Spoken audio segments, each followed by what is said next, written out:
estás, querido Ramiro? ¿Cómo estás? Muy buenas noches. Bienvenido seas aquí a esta mesa. Muchas gracias, mi querido Jaime. Aquí un placer compartir contigo este espacio. Estamos esperando que ahorita se conecte mi ayudante César y para darle.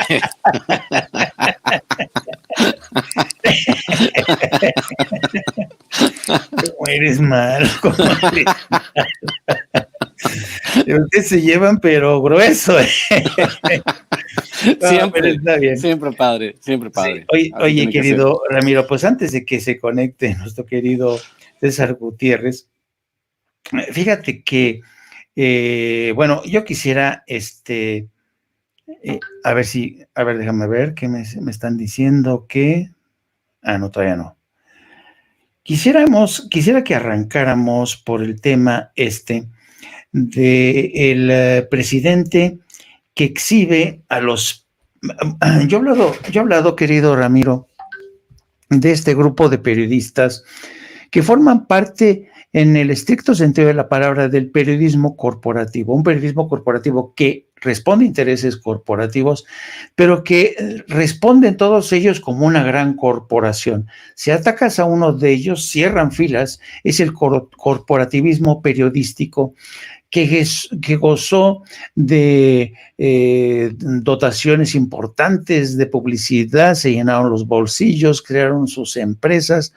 No, se enriquecieron, en pocas palabras. Yo recuerdo que, por ejemplo, Pablo Iriart, un personaje que pues, es de mi generación, Pablo, me acuerdo que Pablo, cuando recién llegó de Chile, pues era un reporterillo ahí que lo contrató Notimex, un periodista era buen periodista, era un periodista combativo, pero humilde, no tenía dinero. Y de repente ves cómo se encumbró, y así como él, toda la gente que hizo ronchita con Carlos Salinas de Gortari, con el PRI, terminaron por convertirse en periodistas del régimen, ¿no? Y esta mañana el presidente hace una distinción, ¿no?, entre estos periodistas de élite, entre los cuales está Ciro Gómez Leiva, que siempre han vivido dentro del llamado círculo rojo, pero también han tenido un estatus privilegiado, a diferencia de otros periodistas que se la han jugado, ¿no?, en los estados, trabajando para medios más, modestos, ¿no? Es el video número 2, querida Adri, cuando el presidente exhibe a periodistas de la élite. Entonces, los conozco bastante bien a todos, pero además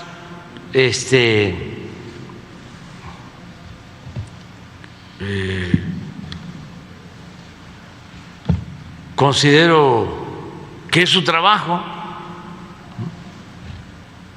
Somos distintos. Ellos aceptaron estar en un grupo, hacer un periodismo en favor de un bloque conservador, y es lo que están haciendo. Nosotros estamos buscando una transformación, pero que esas diferencias nos lleven a que nos hagamos daños, no. De parte de nosotros, no. Yo no odio, y siempre digo que no tengo enemigos, tengo adversarios. Y lo que quiero es que con los adversarios participemos, que haya debate y que nos veamos así, como adversarios a vencer, no como enemigos a destruir. Entonces, esto por lo que planteas, ¿no? Presidente. Y yo me pregunto, querido Ramiro, ¿tú crees que es posible hablar y convencer a estos personajes que lo han tenido todo, que han hecho del periodismo, que han prostituido el periodismo, ¿es posible todavía llegar a un terreno en común? A ver, esta es parte muy interesante de lo que planteas, porque obviamente la estrategia de los medios hegemónicos es el control del discurso, al final de cuentas. Hay una circunstancia inédita en esto que sucede en México, que es que ya no son los dueños del discurso. Los dueños del discurso, el discurso se fue a la mañanera. Entonces, obviamente, por eso decían ellos que querían que la mañanera se fuese, que se terminase, porque pues, no tienen el control. Cuando no tienes el control del discurso, porque al final de cuentas también de eso se trata el poder, se trata de saber quién es el que controla la narrativa. Habíamos hablado, por ejemplo, desde la filosofía, lo que significa el sentido común. ¿Y qué significa el sentido común? Significa cuando todas las personas están de acuerdo en algo. Siempre he puesto el ejemplo de los Estados Unidos. Por ejemplo, cuando se habla de socialismo, ya hay un sentido común en Estados Unidos, hay un sentido común creado, o como hablaba Chomsky, ¿no? Cómo se manufactura el consenso, se explica. Exacto. Cómo se construye, se manufactura el consenso. Entonces, obviamente, todos están de acuerdo en algo y dicen, no, obviamente, esto es malo. En el caso de México, pues había una variable que quisieron evitar los medios hegemónicos, los grupos de poder y los grupos políticos, que era que obviamente López Obrador llegara y se adueñara el discurso. Hubo una entrevista que le hicieron a uno de los intelectuales orgánicos, que donde él, obviamente, con cierta brillantez, porque obviamente Santi AMLO tiene brillantez en algunas cosas y en otras Jesús Silva Herzog Márquez, se quejaba de esta circunstancia en la cual López Obrador se había adueñado las palabras. Entonces, sí, cuando se adueña las palabras, López Obrador impide que este discurso de los medios hegemónicos fluya. Entonces, la batalla lógica por controlar el discurso se ha dado desde todos los estamentos, pero la oposición obviamente no ha sabido construir un discurso que permee amplias capas de la sociedad, porque no tienen los mínimos índices de aprobación para hacerlo o para voltear esta estrategia del discurso. Entonces, cuando el presidente plantea que hay una idea clara de los conservadores, que son sus adversarios, que no solamente son adversarios del presidente, tenemos que decirlo, son adversarios de cada persona pensante en este país, o sea, son adversarios de más de 80, 90 millones de mexicanos, porque lo que ellos construyeron fue una pirámide de mentiras. Ahora, obviamente, desandar ese camino para estos medios hegemónicos es extremadamente difícil. Entonces, vemos desde cierta manera que obviamente yo hablaba de lo que sucedía, por ejemplo, en el caso, digamos, por poner un ejemplo, de lo que sucede en Argentina, de lo que sucede en Chile, en Brasil, de cómo los grupos hegemónicos de comunicación han establecido narrativas que han permitido hasta destituir a Dilma Rousseff, meter a Lula a la cárcel, un atentado contra Cristina, la destitución del presidente del Perú, que ha elegido por la vía democrática, al cual no se le perdona ser un indígena que llegó al poder, que es algo muy parecido a alguien del pueblo que llega al poder. Entonces, obviamente, todas estas narrativas hegemónicas, sobre todo que son más fuertes en Sudamérica, porque los fachos son mucho más fuertes en Sudamérica, pues quisieran repetir el esquema en México, y de hecho fueron dueños de este esquema durante 80 años. El problema es que en estos 4 años, cuando se les arrebata esta circunstancia del discurso hegemónico, pues obviamente se tiran al piso y obviamente buscan la manera y repiten lo bien que, como bien tú lo decías hace un momento, ¿no? Esta circunstancia del nado sincronizado, donde todos están de acuerdo y todos se defienden, actúan como un bloque, pero con un bloque con una ínfima posibilidad de regresar al poder, ¿no? Así es. Andas muy filoso hoy, querido Sensei. Muy filoso, ¿no? Fíjate que lo que estabas hablando estaba yo, ya sabes, uno en cuanto empieza a hablar bien, empiezas a buscar ejemplos, ¿no? Mira, por ejemplo, aquí en la Ciudad de México es muy interesante, y además no son pocas las veces que el presidente pone de ejemplo el tema de esta cacofonía, ¿no? De las estaciones de radio en la Ciudad de México, que dale que te pego, con el mismo discurso. Y yo me he topado con muchos taxistas y algunos Ubers que son literalmente, son un saco de prejuicios, un saco de prejuicios contra el presidente. Y lo interesante del caso es que todos ellos hablan de oídas, citan lo que dice Carlos Loret de Mola en su programa, citan lo que dice Ciro Gómez Leiva, citan lo que dice el director de Excelsior, yo no me acuerdo cómo se llama, pero es realmente, tienen todavía estos medios de comunicación cierto poder de penetración en ciertos segmentos de la sociedad. Los taxistas, por ejemplo, yo no sé, generalmente, y la experiencia que yo he tenido en otras partes del mundo, generalmente los taxistas que van escuchando siempre la radio, hablan mucho de oídas, y en el caso de México esto es muy evidente. Yo me he encontrado con gente que defiende de forma vehemente, pero vehemente, a periodistas como Carlos Loret de Mola, y se creen y te repiten mucho el discurso del presidente que es corrupto, que se ha enriquecido. Pero por fortuna, la gente de todo México no escucha la radio del Distrito Federal. Hay otros medios de comunicación, las redes sociales, donde ya se empieza de alguna manera a percolar este nuevo mensaje, esta nueva narrativa, principalmente a través de la mañanera, porque la mañanera rompe fronteras estatales e internacionales. La mañanera es escuchada en Estados Unidos, en Centroamérica, en Sudamérica, en Europa. Es interesantísimo.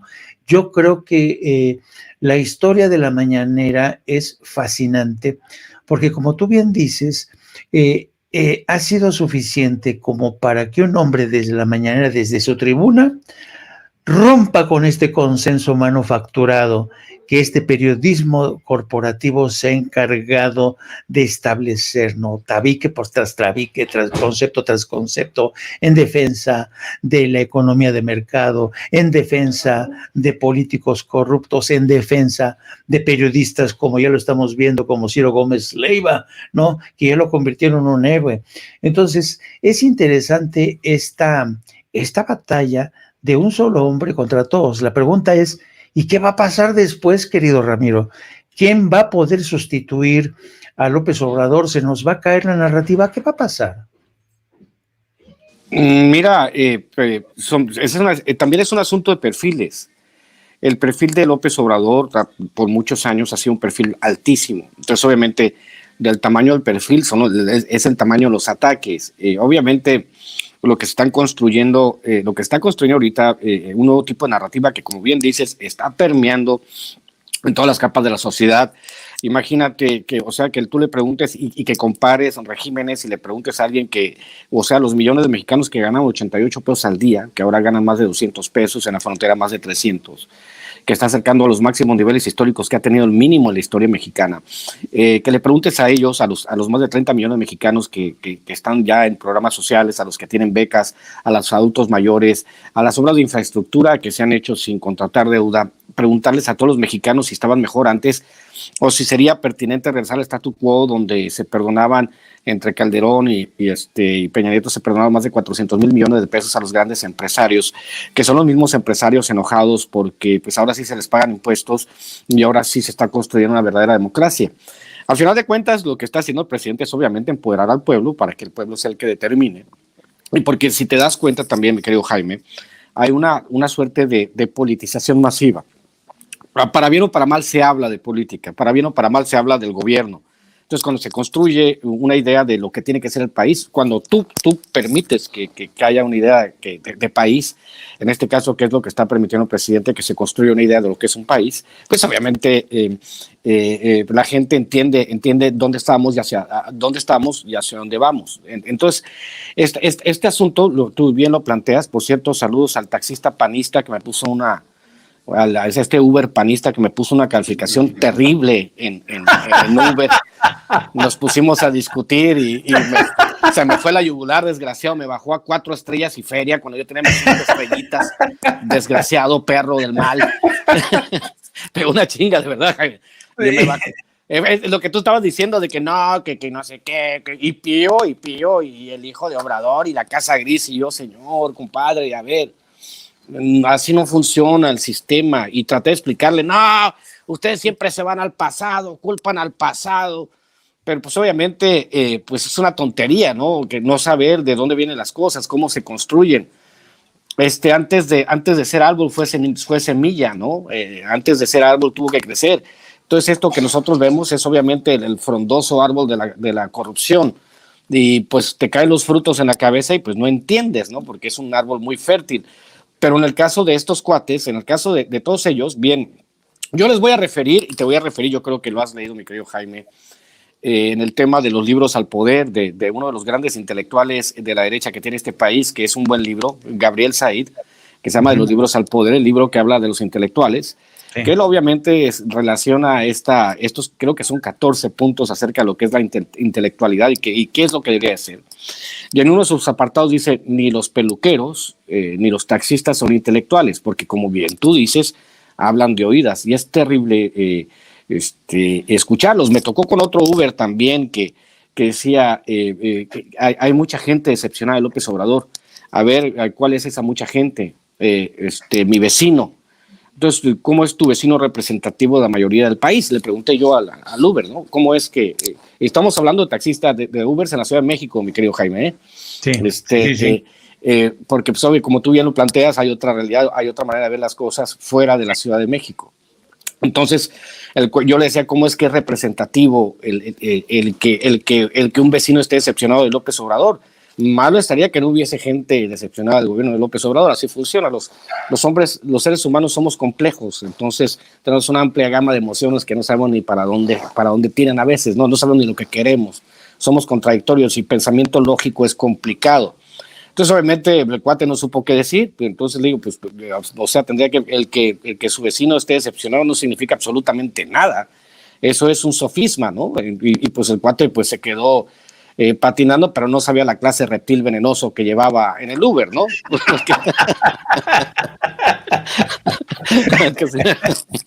Si lo hubiese sabido, ¿te imaginas? Pero bueno. Oye, fíjate que ya dice César Gutiérrez que ya casi llega. Fíjate que quiero que nos ponga, Adri, por favor, Adri, ponos el video número 19, en el que el presidente sugiere que quizá, no es que diga pasó, no, él sugiere que es posible que quizá esté entre las variables el tema de un atentado contra Ciro, pero cuyo fin ulterior era desestabilizar al país. A ver, ponlo, por favor. Ahora, con este hecho lamentable de Ciro, investigación a fondo. Le estamos pidiendo a la Fiscalía de la Ciudad de México, pero a fondo. Aunque nos lleve tiempo.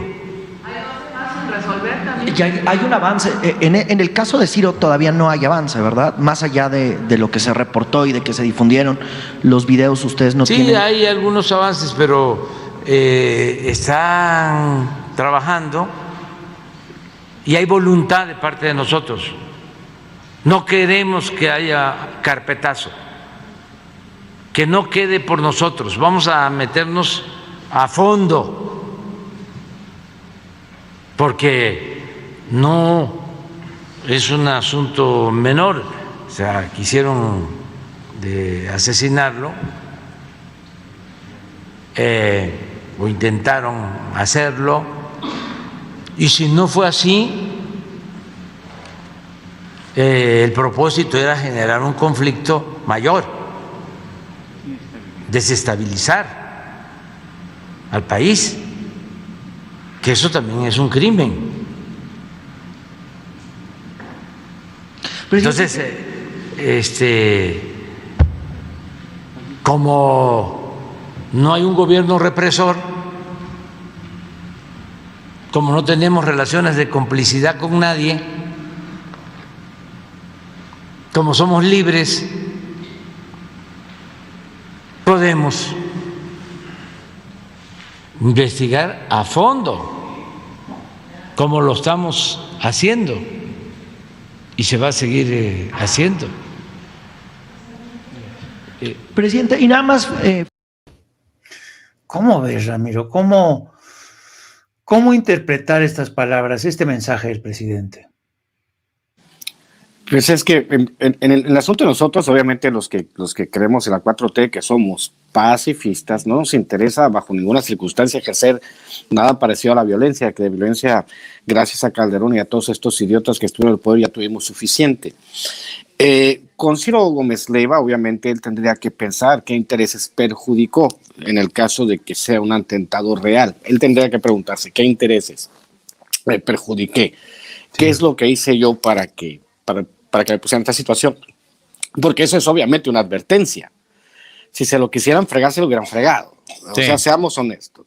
Aquí no hay, el que te va a chingar, te va a chingar de una, y no te va a avisar ni va a tirar una advertencia. Eso a mí me parece más una advertencia de los códigos mafiosos que un verdadero atentado, ¿no?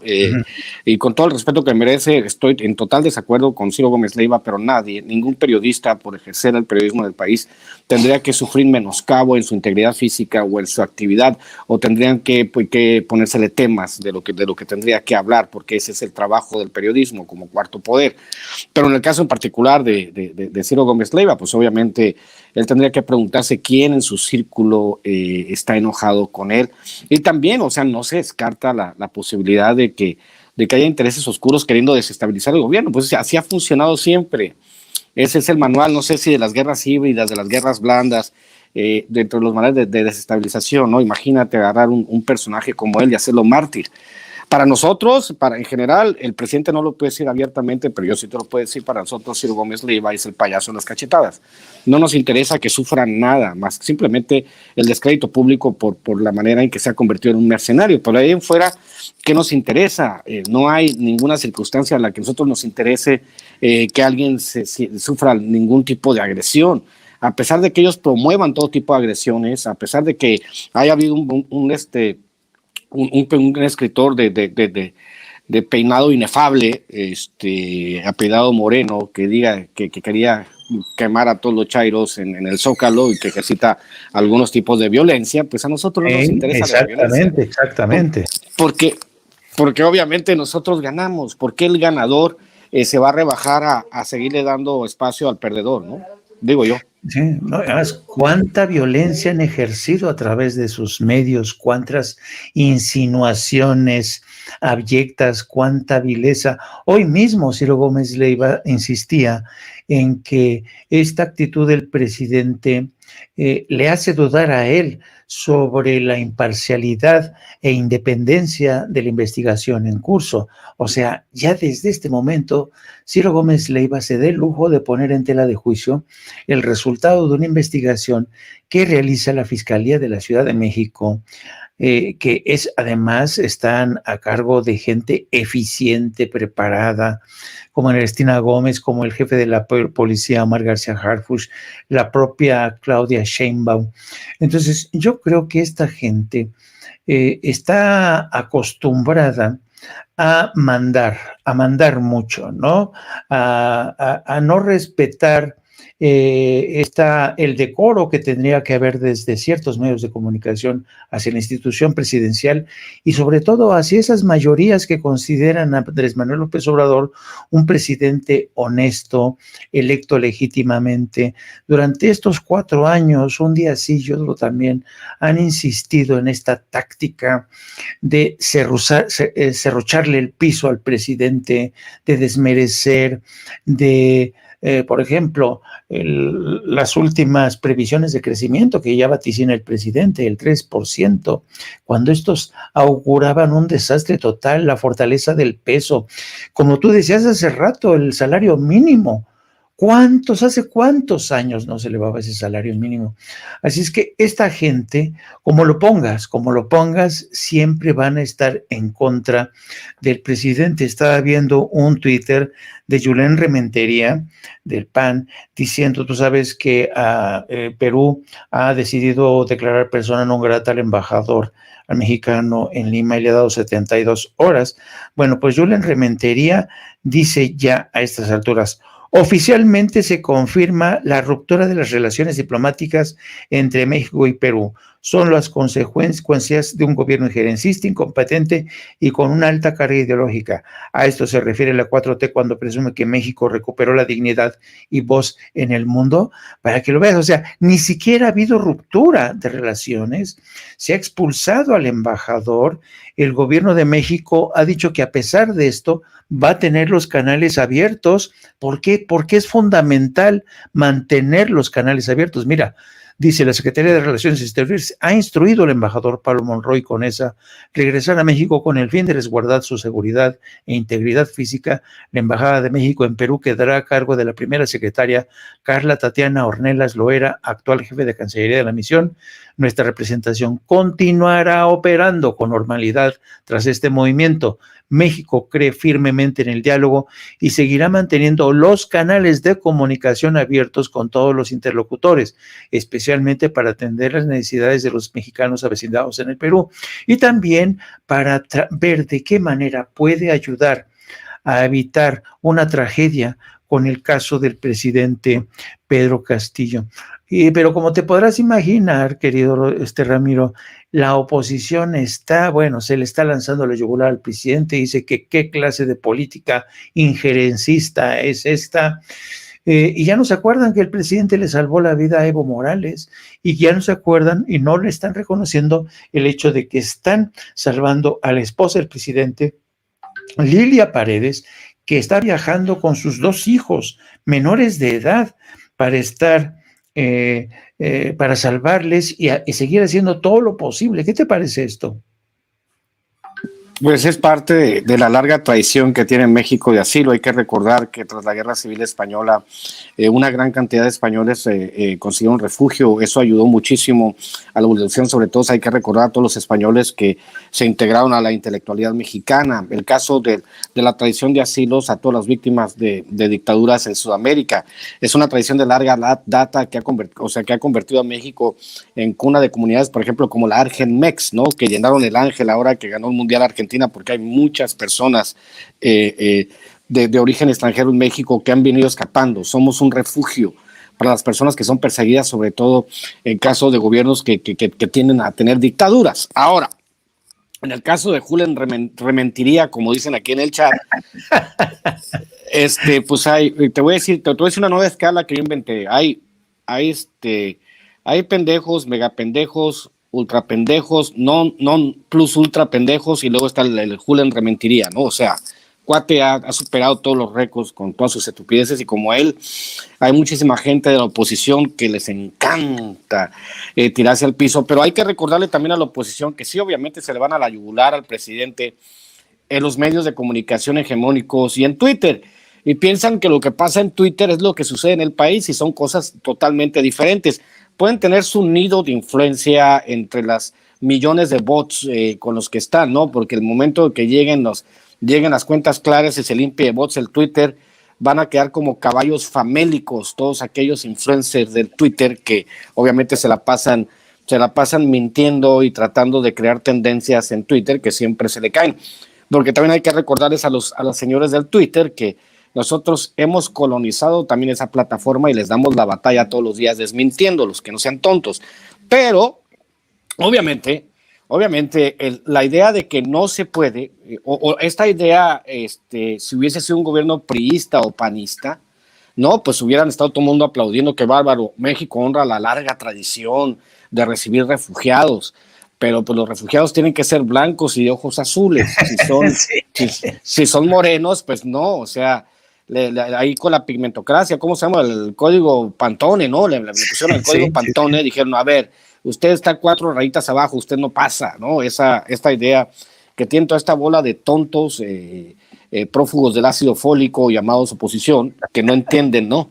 De qué se trata. Pero en fin, ¿qué te puedo decir, mi querido Jaime? Es una tontería que esta oposición, o sea, nosotros por obligación tenemos que leer Twitter, tenemos que leer algunos medios, pero hay que decirle al público sin censura que por eso nos siguen mucho, que eso no significa la realidad, que están el 20% de los mexicanos están en Twitter, y de ese 20% el 80% son bots, o sea, no significa absolutamente nada.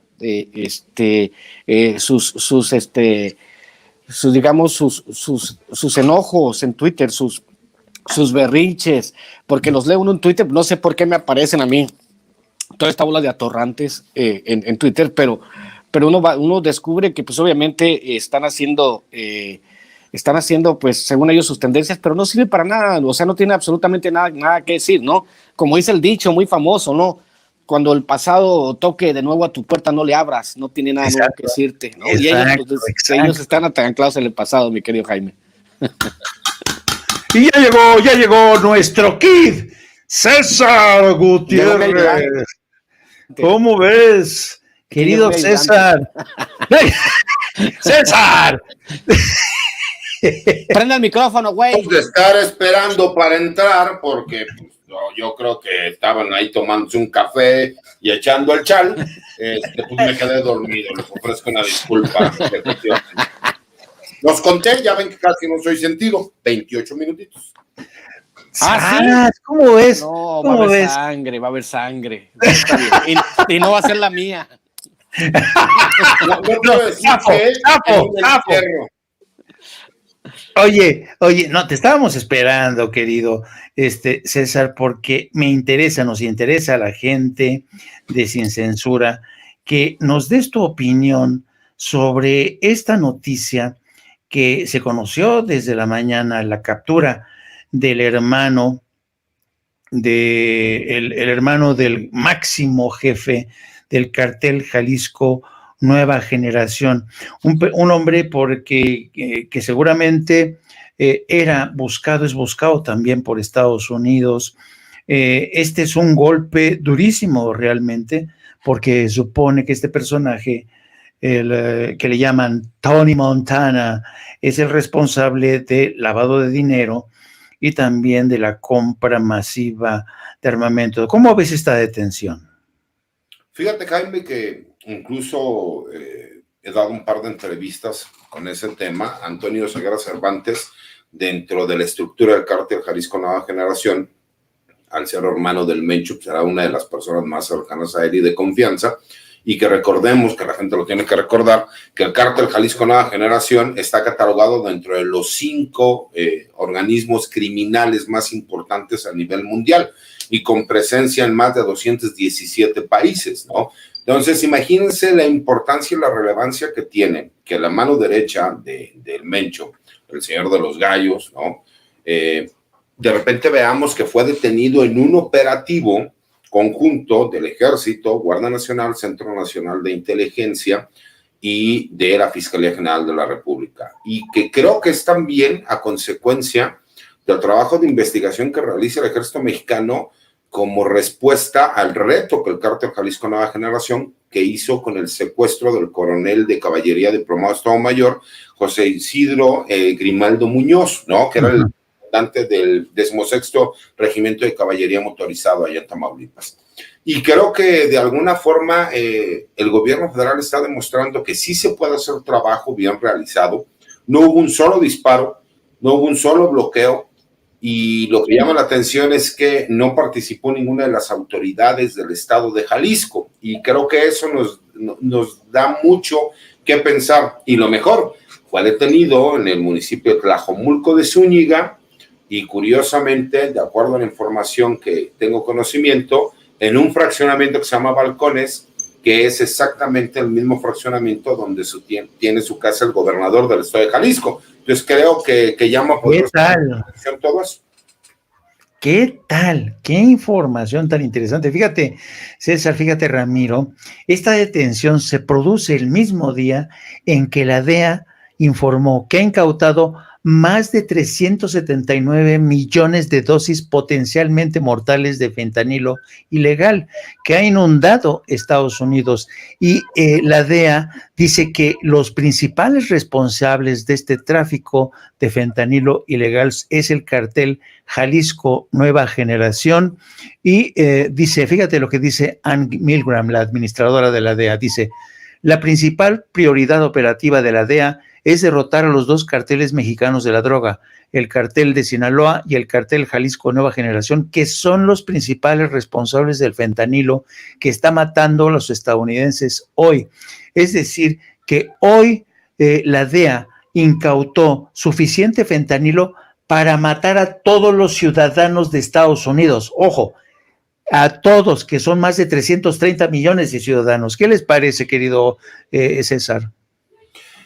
Mira, creo que muchas veces se pierde de vista que en México tenemos a 2 de las organizaciones criminales más poderosas del mundo, ¿no? Y que están catalogados por la misma DEA dentro de estas organizaciones criminales a nivel mundial que tienen capacidad tanto económica como de fuego, como de reacción, como de traslado y venta de estupefacientes. Imagínate el poder corruptor que tienen para que con las dosis que han sido incautadas, podrían ellos, con esas dosis, que la gente que las consuma por medio de esta sobredosis que se pudiese dar, toda la población de Estados Unidos podría perder la vida. Ese es el grado de nuestras autoridades que tienen que luchar todos los días contra esos grupos criminales y el poder corruptor que tienen, que pueden comprar voluntades. Creo que eso es lo importante y lo más relevante, ¿no?, de este operativo, que no hubo un solo disparo, que todo se hizo legal, que se hizo del conocimiento a las 5 de la mañana, donde en el Registro Nacional de Detenciones ya se estaba llevando a cabo el traslado y que para cuando el grupo criminal se enteró que esta detención había sucedido, ya se encontraba el traslado hacia la ciudad de México. Entonces, no hubo ni siquiera ningún tipo de reacción. Y creo que eso es lo que ha estado buscando el gobierno federal para que el día de hoy podamos ver que sí se puede llevar a cabo y que el trabajo sí está dando resultados. Pero acuérdate, querido César, que Nemesio Oseguera Cervantes, alias El Mencho, se detuvo durante el gobierno de Felipe Calderón y lo soltaron cuando era jefe de gobernador de Jalisco, el panista Emilio González Márquez. Gran diferencia, ¿no? No, por supuesto que gran diferencia, y aparte, bueno, pues se tuvo conocimiento y se supo de lo que había sucedido, pero lo más importante es quién era el secretario de Seguridad Pública a nivel federal. Exactamente. ¿Cuántas cosas han cambiado? ¿Tú qué opinas, querido Ramiro? Es obviamente, digamos, que dentro de la guerra sorda que se da entre las autoridades militares y los carteles, puede interpretarse como una respuesta al asesinato del militar. Seamos honestos, o sea, como bien lo decía César, había autoridades militares que si les tocabas a un elemento iban y se chingaban en varios maleantes, ¿no? O sea, había un respeto por la autoridad. Gracias al vacío de autoridad creado desde el tiempo de Zedillo y que se agudizó con Calderón, pues obviamente los cuates se sintieron empoderados. Al final de cuentas, pretender este asunto de acabar con el narcotráfico es como pretender decretar la primavera. No va a pasar mientras tengas el mercado de muchos millones de consumidores en Estados Unidos, ¿no? Las preguntas más bien tendrían que ser el por qué una persona tiende a consumir drogas y si viven en el mejor país del mundo. Sería también la primera pregunta, ¿no? ¿Qué sería y por qué las sociedades postindustriales están empujando a estos que llamarían remanentes sociales a drogarse y a convertirse en parias y en ciudadanos ya no de segunda categoría? Los ciudadanos de segunda categoría son los migrantes. Los ciudadanos de tercera categoría son los adictos que en la mayoría de las ocasiones no pudieron tener o la atención adecuada o la oportunidad adecuada para no ser adictos, ¿no? Entonces, obviamente, la política contra las drogas de Estados Unidos ha demostrado ser fallida en las décadas que tiene la política desde Nixon, ¿no? De la política de la guerra contra las drogas, que sirvió sobre todo para encarcelar minorías, para tener control político en Estados Unidos, pero también para financiar guerras sucias a través de todo el continente y en otros lugares del mundo. El dinero del narcotráfico ha servido para eso y no soy yo quien lo dice, ¿no? Obviamente hay mucha literatura que habla al respecto. Entonces, sí hay, obviamente, como bien lo plantea César, es impresionante la capacidad que tiene este nuevo tipo de drogas sintéticas y más duras, pues de acabar básicamente con una población. Acuérdense que una vez que alguien se engancha de ese tipo de sustancias, es difícil que haya vuelta atrás. Entonces, pues qué bueno que el gobierno está trabajando, pero tendría que trabajar de otras maneras. Lo que no ha aceptado, por ejemplo, la oposición es que se estén combatiendo las causas y no los efectos, porque un muchacho que tiene una beca no necesita ser puntero ni halcón de los carteles de narcotráfico, porque va a haber una vida más allá. Cuando tú empobreces sistemáticamente y ejerces violencia simbólica contra la población más vulnerable, estos son los resultados, ¿no? El desbordamiento de la violencia por falta de oportunidades, mi querido Jaime. Oye, Ramiro, pero también cuando tú crees que el de llegar y decirle a una persona, pinche huevón, te dan una beca, ¿por qué no te pones a trabajar? Oye, porque estamos tratando de darles esas oportunidades para que estos grupos criminales no lo jalen. Entonces creo que eso también es importante. ¿Y por qué la gente? Estaba yo escuchando con mucha atención lo que platicabas de este Uber panista, ¿no? Que decía que su vecino se encontraba decepcionado del presidente. Pues por supuesto que va a haber muchas cosas que el presidente no las va a hacer como nosotros queramos, por eso votamos por una transformación. Pero también te puedo decir que hay muchísima gente que ahora ha entendido qué es lo que se ha estado buscando, ¿no? Y que lo pueden ver en el día a día. Yo he visto cómo mucha gente recibe los apoyos del gobierno y no es como lo que pasa en el Estado de México con la tarjeta rosa, que los obligaron a venir a marchar a la Ciudad de México el 13 de noviembre. Aquí, ¿cuándo han escuchado ustedes de las personas que reciben una beca que les condicionen el pago de la beca por recibirlo? Por lo menos yo no. Y tampoco soy una persona que diga, ay, todo es color de rosa. No, no, por supuesto que no. Pero por lo menos sí es algo que se da en apoyo. ¿Para qué? Pues para dar una oportunidad a los más necesitados, ¿no? Porque aquellos cabrones que nacen bajo el privilegio, que heredan grandes fortunas, pues entonces si quieren salir y en Twitter mentar a la madre a todo el mundo, decir pinches mugrosos, pónganse a trabajar y que no sé qué. Carón, pues si todos tuviéramos las mismas oportunidades estaría todo dar. Yo heredé nada más puros pedos y estoy orgulloso de mi padre y amo y respeto su memoria todos los días, pero por supuesto que hay que dar oportunidades a los que más las necesitan. Sí, bueno, a propósito, querido César, a propósito del respeto que tienes por tu padre y la memoria de tu padre, francamente a mí me llama mucho, pero muchísimo la atención de decirlo. Ya ven que tras el atentado contra Ciro Gómez Leiva hubo un torrente de pronunciamientos de solidaridad. Incluso quienes no soportan a Ciro dijeron, bueno, no se puede ser, nadie tiene, a nadie se le tiene que quitar la vida, nadie tiene que pasar por esto. Pero me ha llamado la atención que mientras veíamos esta serie de pronunciamientos, incluso un video producido por Televisa defendiendo a Ciro y lo que es el periodismo, nadie dice ni mu acerca de los militares que han caído o han sido secuestrados, y es precisamente tú, querido César, quien les dedicas a los militares que llegan hasta el último rincón para ir detrás de los malosos. Y como mencionas, dice, en estas últimas fechas han sido inverosímiles los hechos lamentables que se han dado en contra de un general y un coronel en servicio activo del ejército. Se ha confundido resguardar el Estado de Derecho con cometer una falta de acción de mando por parte de los responsables del teatro de operaciones. Hoy parece que la cobardía es el factor que asegura el ascenso a un grado militar y es inconcebible lo que está sucediendo en contra del personal militar. Y esta injusticia, de verdad, yo no veo videos de solidaridad por estos militares que la están pasando difícil o dan la vida.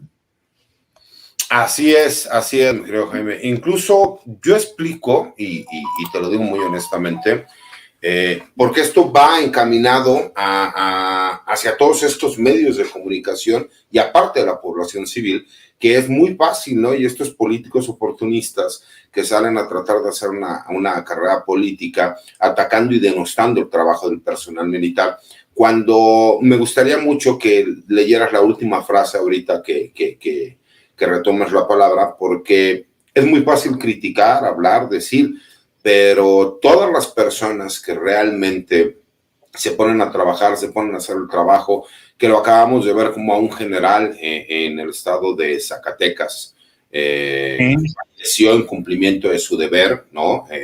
Como comisario general de la Guardia Nacional, en un ataque directo por parte de grupos criminales, en un operativo que está llevando a cabo y que él personalmente lo estaba llevando, como ahora el reto del Cártel Jalisco Nueva Generación al secuestrar a este coronel de caballería y promoción Estado Mayor, y cómo en vez de que los medios de comunicación brindaran y mostraran su apoyo por los hombres valientes y fuertes que salen todos los días a jugarse la vida, a jugarse la libertad, la reputación, la honra, que dejan solo a su familia, simple y sencillamente no merecen ni la más mínima mención. ¿Por qué? Pues porque, por supuesto, nunca ha sido negocio apoyar las causas justas, ¿no? Yo soy de las personas que sí puso un tuit en donde expresaba mi solidaridad con Ciro Gómez Leiva, aunque no estoy de acuerdo en la mayoría de las ocasiones con sus opiniones. Lo que se me hace lamentable es que ahora estén haciendo una campaña de ataques donde hagan creer, ¿no?, a la ciudadanía que estos ataques hubieran podido venir por parte del gobierno federal o, en su defecto, que hayan sido propiciados por los comentarios del presidente respecto a exhibir las mentiras de algunos periodistas, ¿no? Y creo que no solo es lamentable, es detestable, ¿se me explicó? Y se me hace una porquería porque aprovechan una situación lamentable, ¿no? Porque no quiero en suspicacias, una situación lamentable para tratar de sacar raja política y agua para su molino. Y eso es solamente gente oportunista, ¿no? Entonces te das cuenta cómo no tiene ni siquiera calidad moral. Por eso, nuestro querido amigo dice, al cerrar su texto, efectivamente, dice: le pido respetuosamente al general secretario de la Defensa Nacional, Luis Crescencio Sandoval González, y al presidente constitucional de los Estados Unidos mexicanos, Andrés Manuel López Obrador, en su cualidad de comandante supremo de las Fuerzas Armadas, que no abandonen al coronel de caballería diplomado de Estado Mayor José Isidro Grimaldo Muñoz, quien fue secuestrado por miembros del crimen organizado cuando se encontraba de vacaciones en el estado de Jalisco. En noviembre del 2021, ese mismo grupo criminal secuestró a 2 elementos de la Marina Armada de México, y gracias al operativo implementado por esa secretaría se pudo recuperar los elementos navales con vida en el municipio de Vallarta, Jalisco. Por respeto a sus investiduras, les pido una respuesta clara y contundente para encontrar con vida al coronel Grimaldo y dejar en claro que ningún grupo criminal puede estar por encima de la ley. Nuestras Fuerzas Armadas salen todos los días a arriesgar la vida por ciudadanos para cuidarnos a todos los mexicanos, y de no corresponder a esa lealtad como sociedad y mandos, estaríamos traicionando a nuestras tropas y al sacrificio que realizan todos los días, aun cuando existen grupos políticos de la sociedad civil, empresarial y criminales que todos los días los atacan, calumnian y difaman sin darles oportunidad de defenderse. Hago este llamado como un ciudadano que confía en el alto mando de la Sedena y en el comandante supremo de las Fuerzas Armadas. Pues ahí tienes. ¿Qué dices tú, Ramiro, a este llamado de César? Pues como siempre, muy estructurado, César, y me parece también que en parte la columna donde habla de los artículos y donde reparte las responsabilidades entre las instituciones, me parece importante que se lea el artículo para que entiendan la división de poderes. A mí me parece que es lo más acertado del artículo, y sí, obviamente, lo que decía mi comentario anterior, esta circunstancia donde los grupos armados se han convertido en fuerzas hegemónicas que obviamente no han rebasado los límites de lo que tendría que ser una, como yo lo decía, ¿no?, una circunstancia no injusta, sobre todo para aquellos que están arriesgando la vida.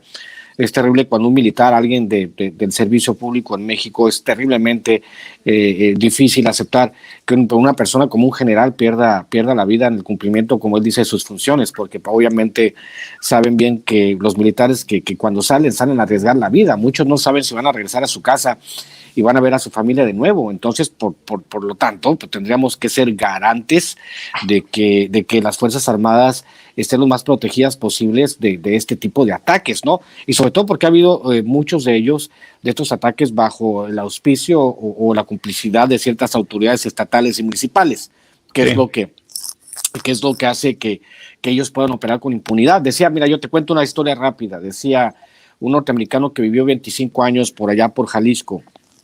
Dice, ya regresé en Estados Unidos, dice, y viví más de 25 años en México. Si en Estados Unidos un grupo armado pretende hacer un retén en la carretera entre Mississippi y Alabama, las fuerzas especiales de Estados Unidos en 3 o 4 minutos acaban con todos. Sí. ¿Me entiendes? Entonces no puede haber cuotas de poder de los carteles si no hay complicidad con alguno de los niveles de gobierno. Porque si el gobierno, como decía Max Weber, ¿no?, tiene que tener el monopolio de la violencia, si el gobierno ha claudicado en su responsabilidad de tener el monopolio de la violencia, pues obviamente nuevos poderes fácticos subirán a disputar el poder, ¿no?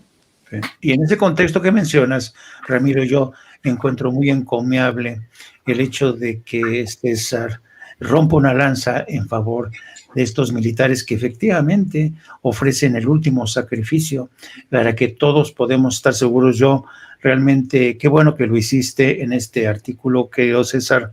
es de agradecerse, porque hay poca gente que se atreve a defender al ejército mexicano a pesar de que todos los días arriesgan su vida. Pues, queridos amigos, llegamos al final de esta mesa. Les pido primero a César que nos comparta cómo puede seguirte la gente, querido César, a través de tus redes. ¿Qué vas a hacer en este mes de diciembre? Jaime, mis redes sociales es @CésarGutiPri. Tengo mi página de YouTube como César Gutiérrez Priego. La verdad es que casi no subo contenido, pero les prometo que lo estaremos subiendo. No voy a salir de vacaciones, no tuve la oportunidad. Tengo trabajo, tengo audiencias ya programadas, pero muy contento de poder seguir trabajando. Voy a poder estar con mis cachorros, no van a estar conmigo en Navidad, pero van a poder estar los días anteriores y posteriores. Disfruto mucho estar con mis hijos y me gustaría nada más cerrar con lo siguiente, ¿no? Venga. Los militares llegan a donde no llegan ni los filósofos, ni los ideólogos, ni los políticos, ni los funcionarios de papel, ni todos aquellos que los critican, ¿no? Y esas palabras eran de un viejo mando militar que recuerdo siempre con mucho cariño. Y les mando un abrazo. Yo creo que ya no nos estaremos viendo, nos veremos hasta la próxima semana. Les deseo una feliz Navidad, que la pasen con sus seres queridos, que recuerden que aquí tienen un amigo que los estima, que los quiere. Corazones lúdicos, peñanietistas para todos, ¿no? Saludos a mi tropa, que Dios los bendiga. Y que ya saben que si el día 24 de diciembre se encuentran solos, no se preocupen. Yo me estaré echando un trago por todos ustedes. Así que cuídense mucho y relax. Querido Ramiro, ¿cómo ves? ¿Cuánta solidaridad, César? Es que ya lo conozco. Hemos sido solidarios algunas veces, César y yo. Sí. Y ni quiero platicarte, Jaime, lo que nos ha pasado, las aventuras que nos hemos aventado, César y yo. Obviamente hay mucha gente que nos dice, ¿cuándo regresa entre chairos y fifís? Ya nos digo, pues le voy a decir a César a ver si el próximo año hacemos algo, ya que andemos más desocupados. Pero decirles pues que ahí tengo el paquete de 4 libros en Twitter para lo que lo quieran, o búsquenme en mi página autor, Ramiro Padilla Tondo. Me quedan 10 paquetes de 4 libros para los que quieran tener una Navidad super chaira. Me acaba de llegar un libro de cuentos y una novela que pretenden llevar al cine, me han dicho. Entonces sean de los primeros en recibir este libro autografiado. Muy bien, sí, felicidades. Sí. Ya de hecho otro de mis libros lo llevaron a una obra de teatro y estoy es maravilloso cuando un libro tuyo lo llevan a una obra de teatro y te invitan al estreno. Me sentía súper bien, ¿no? Entonces, pues ahí está, los que quieran en Twitter, @Ramiro Atondo, @Chairo Ilustrado. Y pues suscríbanse a mi canal, Ramiro Padilla Tondo de YouTube, que ya les prometo que vamos a empezar el próximo año con todo, subiendo contenido, haciendo videocolumnas para diferentes portales. Y pues ahí estamos, nos vemos la próxima semana y un placer compartir contigo, Jaime. Me la he pasado muy bien y saludos a mi ayudante César, ¿no? Pues sí, te dieron 40 minutos, cabrón, para que estuvieras platicando tus aventuras. Pero fíjate, lo que más me gusta a mí, mi querido Jaime, es yo soy tan a todo dar con mis chalanes que les permito que sean igualadones conmigo. O sea, no importa, de todas maneras yo los sigo queriendo. Y no te preocupes, te va a llegar tu aguinaldo completo, aunque es que no llegaba porque fue a ponerme crédito al teléfono, el cabrón. Sí, ya habla este cabrón y oye, pero necesito para el teléfono, pues ya haciendo la transferencia ahí para que tuviera crédito, Ramiro. Ay, amigos. Ahí estamos, pues ahí, corazón lúdico peñanetista. Corazón peñanetista, Cuídense mucho, Jaime, un abrazo. Igualmente, querido. A todos y feliz Navidad. Y recuerden, el domingo todo el día con la NFL. Chao, chao.